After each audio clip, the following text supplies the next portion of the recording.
9 number सवाल आहे हेठिन मां हर हिकु अणपुर खे मुख़्तसिर नमूने में हल करियो। मतिलबु त मुख़्तसिर नमूने नंढे में नंढे करे हल करियो। असां वंड कंदासीं, वंड रस्ते जीअं लहंदा हुआसीं इन खे 25 खे ऐं 15 खे जहिड़ो खोड़ लॻे ईअं खोड़ो हणी हणी आख़िरी हद ताईं छॾींदासीं जंहिंखे ॿिन्हिनि खे को बि खोड़ो न लॻंदो। हीअ 25 15 आहे, हेॾे 10 15 आहे, घटि में घटि खोड़ो जेको बि खोड़ो ॿिन्हिनि खे लॻे उहो खोड़ो हणंदासीं। सही आहे। असां वटि आहे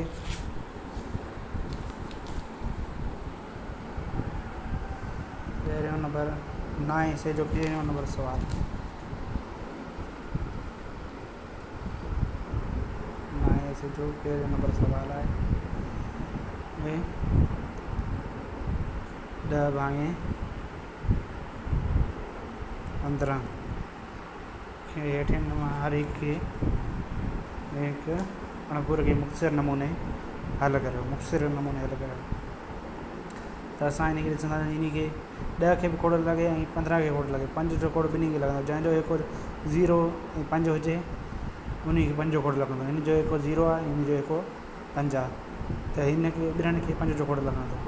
हिन खे 2 दफ़ा, हिन खे 3 दफ़ा त हिन जो मुख़्तसिर नमूनो आहे 2 भाङे 3 इन लीस्ट फॉर्म। इंग्लिश में चवंदासीं write down the following fraction in least form. इहो हुन जो लीस्ट फॉर्म आहे, मुख़्तसिर नमूनो आहे लीस्ट फॉर्म। सही आहे। ॿियों असां वटि आहे 25 भाङे 15। असां ॾिसंदासीं अहिड़ो खोड़ो हुजे जो 25 खे बि लॻे 15 खे बि लॻे। असांजो 5 जो खोड़ो जेको जंहिंजो हिकु 0 या 5 हुजे उन खे 5 जो खोड़ लॻंदो। हिन जो बि हिकु 5 आहे, हिन जो 5 आहे, मतिलबु ॿिन्हिनि खे 5 जो खोड़ लॻंदो। 5 जो खोड़ो हिन खे 5 दफ़ा, 5 5 25 त 5 15। हाणे हिन जो मुख़्तसिर नमूनो छा थियो, लीस्ट फॉर्म छा थियो 5 भाङे 3। ऐं टियों असांजो आहे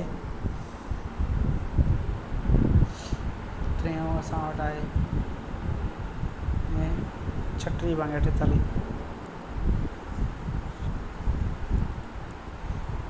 अहिड़ो खोड़ो हुजे जो 36 खे लॻे 48 खे लॻे। 12 जो खोड़ो ॿिन्हिनि खे लॻे थो। हिकिड़ो 12 12 24 12 36 4 12 48। हिन जो थियो लीस्ट फॉर्म या मुख़्तसिर नमूनो। चौथों असांजो चौथों आहे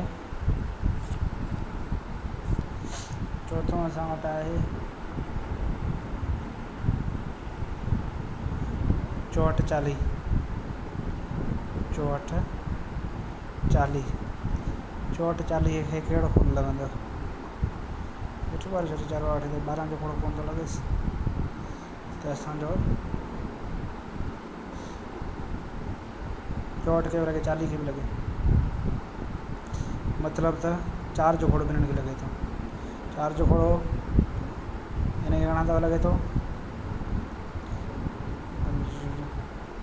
10 चऊं 40 24 बचा 24 चऊं 12 8 चऊं 12 चऊं 8 चऊं 12 4 16 5 चऊं 20 6 चऊं 24 16 दफ़ा। हिन खे 10 दफ़ा 16 भाङे 10। इहो लीस्ट फॉर्म माना कोन थियो। अञा हिननि खे ॿिको जो खोड़ो लॻंदो। ॿिको जो खोड़ो हिन खे 8 दफ़ा ऐं हिन खे 5 दफ़ा। इन जो थियो लीस्ट फॉर्म 8 भाङे 5 या मुख़्तसिर नमूनो। मुख़्तसिर नमूने में हल करियो। मुख़्तसिर नमूनो